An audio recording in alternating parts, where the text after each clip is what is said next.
और इस भीषण युद्ध के बीच कीव ने अब बेलारूस को लेकर के एक बड़ा दावा किया है और बताया ये गया है कि रूस ने बेलारूस को S-400 एयर डिफेंस सिस्टम दिया है। दावा ये भी किया गया है कि बेलारूस को यह डिफेंस सिस्टम तब दिया गया जब हालात कुछ और थे। 19 तारीख को दरअसल पुतिन ने बेलारूस के राष्ट्रपति से मुलाकात की थी और उसके तुरंत बाद ये एयर डिफेंस सिस्टम दे दिया गया है।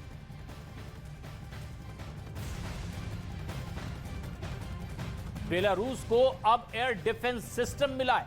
ये सबसे अहम है कि रूस ने S-400 air defence system Belarus को दिया है और अब रूस चाहता है कि अब कई कोनों से यूक्रेन को घेरा जाए।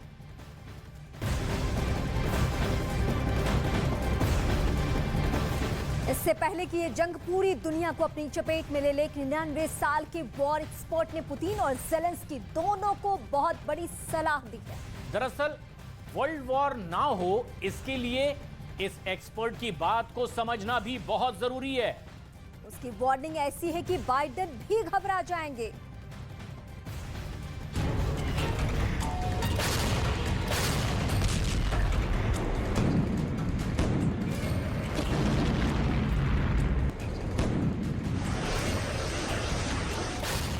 यूक्रेन और रूस के बीच छिड़ी जंग में बहुत कुछ दांव पर लगा है।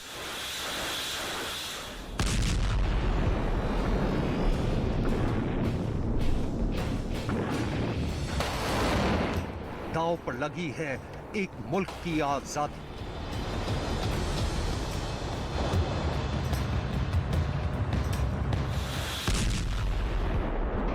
दांव पर लगी है लाखों करोड़ों जिंदगी।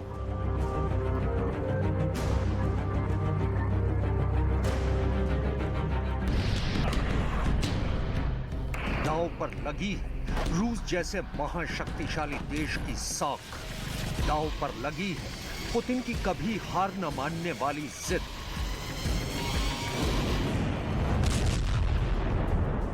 और दांव पर लगी है दुनिया की शांति।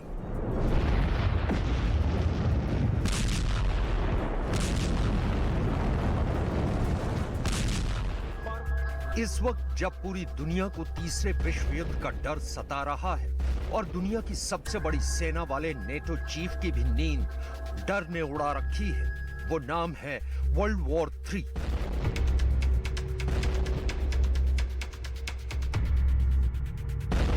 पूरी दुनिया जिस तीसरे विश्व युद्ध के खतरे से सहमी हुई है, उस खतरे को टालने का रास्ता अमेरिका की एक जानी मानी शख्सियत ने दिखाया है। अमेरिका के पूर्व विदेश मंत्री हेनरी किसिंजर ने तीसरे विश्व युद्ध को टालने का वो कौन सा रास्ता दिखाया है, आगे बताएंगे आपको। लेकिन पहले जान लीजिए कि हेनरी किसिंजर कौन है और किसिंजर जब बोलते हैं तो दुनिया उनकी बात बेहद गौर से क्यों सुनती है।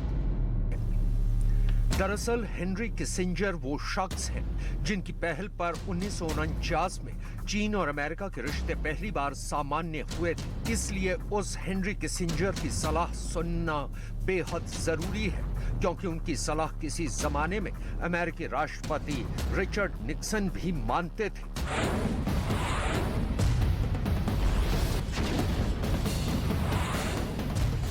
हम आपको ये भी बताएंगे कि किसिंजर की तीसरे विश्व युद्ध को टालने की सलाह पर यूक्रेन ने क्या कहा और यूक्रेन पर जंग थोपने के बाद पुतिन की छवि रूस में कैसी बन गई। क्या रूस में पुतिन की छवि राष्ट्रवादी नेता के तौर पर और ज्यादा मजबूत हुई है या फिर उनकी साख को बट्टा लगा है। चलिए अब आपको बताते हैं कि हेनरी किसिंजर ने यूक्रेन रूस की जंग को तीसरे विश्व युद्ध का महाविनाशक रूप लेने से रोकने के लिए कौन सा रास्ता सुझाया है।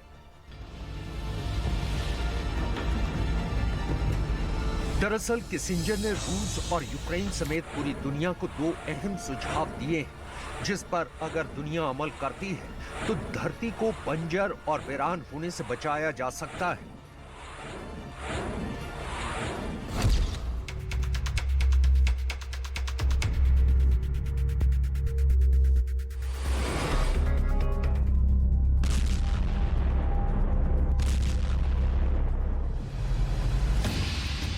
हेनरी किसिंजर ने तीसरा विश्व युद्ध टालने के लिए पहला सुझाव बातचीत के जरिए विवाद को सुलझाने का दिया है। द स्पेक्टेटर पत्रिका में हेनरी किसिंजर ने लिखा, अब वक्त आ गया है कि यूक्रेन रूस के बीच छिड़े विवाद को बातचीत के जरिए सुलझाया जाए। किसिंजर ने दुनिया की शांति के लिए जो सुझाव दिया है, उस रास्ते को पीएम मोदी भी खुद पुतिन को सुझा चुके हैं। इसी साल सितंबर में पीएम मोदी ने समरकंद में आयोजित एससीओ समिट के दौरान राष्ट्रपति पुतिन को सलाह देते हुए कहा था कि ये युग युद्ध का नहीं है। एक्सेलेंसी, मैं जानता हूं कि आज का युग युद्ध का है नहीं, और हमने फोन पर भी कई बार आपसे इस विषय में बात की है कि डेमोक्रेसी और डिप्लोमेसी और डायलॉग, ये सारी बातें ऐसी हैं कि जो दुनिया को एक स्पर्श करती है। पुतिन को पीएम मोदी का इशारा साफ था कि हथियारों से नहीं बल्कि बातचीत से यूक्रेन के साथ पैदा हुए विवाद को सुलझाने में ही रूस की समझदारी है। तब पुतिन ने इस बात को मानते हुए कहा था कि वो पीएम मोदी की चिंता को समझते हैं। हेनरी किसिंजर ने दूसरा सुझाव नेटो को दिया है। उन्होंने कहा कि नेटो को जल्द से जल्द यूक्रेन को अपने संगठन में शामिल कर लेना चाहिए। द स्पेक्टेटर पत्रिका में उन्होंने लिखा, दुनिया में शांति के लिए यूक्रेन को अब नेटो से जोड़ना चाहिए। तटस्थता का विकल्प अब सार्थक नहीं है।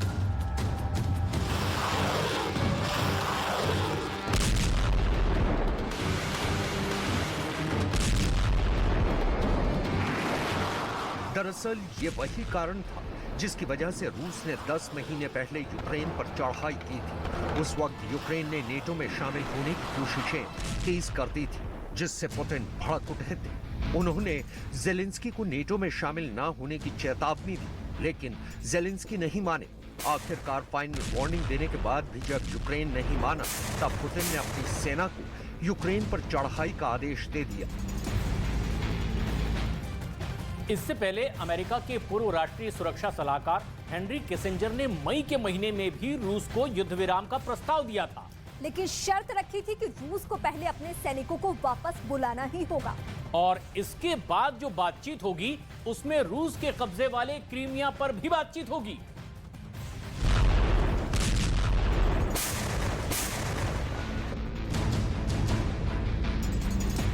हेनरी किसिंजर ने नेटो देशों को सलाह दी है कि वो युद्ध की आग में झुलस रहे यूक्रेन का हाथ थाम ले, ताकि एक कमजोर देश को रूस जैसे ताकतवर देश के कहर से अब भी बचाया जा सके।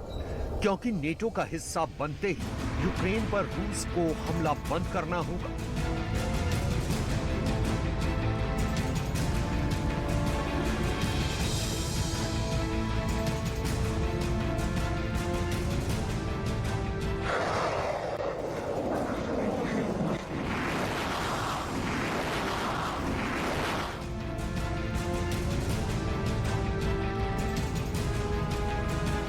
जंग खत्म कर यूक्रेन की धरती से अपने सैनिकों को वापस बुलाना होगा। अगर रूस ऐसा नहीं करेगा तो यूक्रेन के साथ खड़े हो जाएंगे सभी 30 नेटो देश, जिनसे पार पाना रूस के बस की बात नहीं। अगर रूस नेटो से टकराने से बाज नहीं आए तो तीसरा विश्व युद्ध तय है। इसी युद्ध के साथ तय है दुनिया का अंत।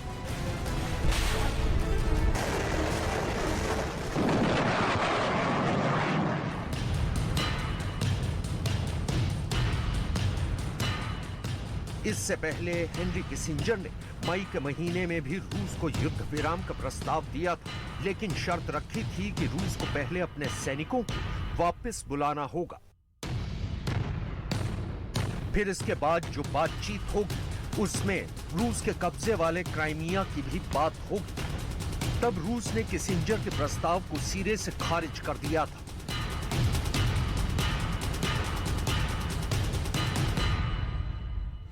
किसिंजर ने एक बयान में कहा था कि अगर रूस क्राइमिया पर अपने कब्जे को नहीं छोड़ता है तो क्राइमिया की जनता के साथ न्याय करने के लिए अंतर्राष्ट्रीय स्तर पर निगरानी वाला जनमत संग्रह आयोजित कराया जाए, जिससे साफ हो जाएगा कि क्राइमिया के लोग रूस के साथ जाना पसंद करेंगे या यूक्रेन के साथ। हालांकि किसिंजर की सलाह के बाद हालात बहुत बदल गए हैं। रूस ने यूक्रेन के 4 और राज्यों पर कब्जा कर लिया है।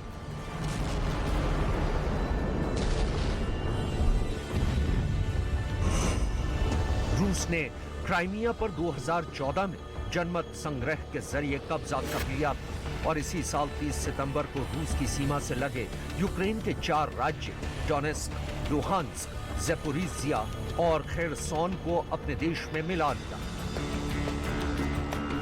इसके लिए भी रूस ने जनमत संग्रह का तरीका अपनाया, जिसे यूक्रेन, अमेरिका और ब्रिटेन समेत कई देशों ने सिरे से खारिज कर दिया। हेनरी किसिंजर की एक सलाह तो यूक्रेन ने मान ली, लेकिन दूसरी सलाह को सिरे से खारिज कर दिया। युद्ध की आग में हर दिन बर्बाद हो रहे यूक्रेन ने रूस के साथ बातचीत से साफ इनकार कर दिया है। ज़ेलेंस्की के तेवर से साफ है कि यूक्रेन की जंग अभी खत्म होने वाली नहीं है। ज़ेलेंस्की के इनकार के पीछे अमेरिका, जर्मनी, ब्रिटेन और फ्रांस जैसे ताकतवर देशों का सपोर्ट है, जो यूक्रेन को जंग में हथियारों की कमी नहीं होने दे रहे हैं। यूक्रेन भी इन्हीं विदेशी हथियारों के दम पर रूस के छक्के छुड़ा रहा है।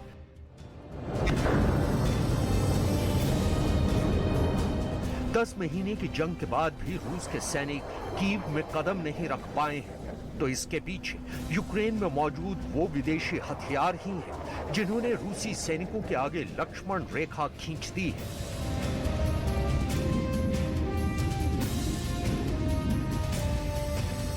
क्या यूक्रेन पर चढ़ाई करने का पुतिन का फैसला उनकी जिंदगी की सबसे बड़ी गलती है? क्या यूक्रेन पर हमला करने के बाद से पुतिन की छवि पूरी दुनिया में धूमिल हुई है? क्योंकि अब रूसी नागरिक भी महसूस करने लगे हैं कि यूक्रेन पर बेवजह चढ़ाई कर पुतिन ने रूस को आर्थिक मुसीबत में डाल दिया है। रूस के नागरिक अब पुतिन को यूक्रेन में मारे गए 1 लाख सैनिकों की मौत का जिम्मेदार ठहराने लगे हैं। इसलिए सवाल उठ रहे हैं कि क्या 2 दशकों से रूस की सत्ता पर मजबूत पकड़ बनाए रखने वाले पुतिन के कदम अब डगमगाने लगे हैं? इसमें कोई शक नहीं है कि पुतिन के इस फैसले से उनके एक मजबूत, निर्णायक और कट्टर राष्ट्रवादी राजनेता की छवि को गहरा आघात लगा है।